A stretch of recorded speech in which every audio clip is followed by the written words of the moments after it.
Pantay o mapantay. Yun, lalagpasa na. Nay, katuli ng Nakakondisyon. doon.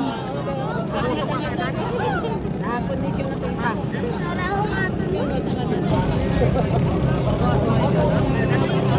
Itong sodo ka. Bada. So, ayan guys.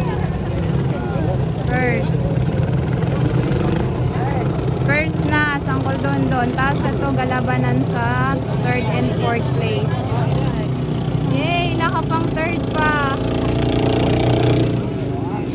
Yay, katibay! Nakapang third pa yung sa amin.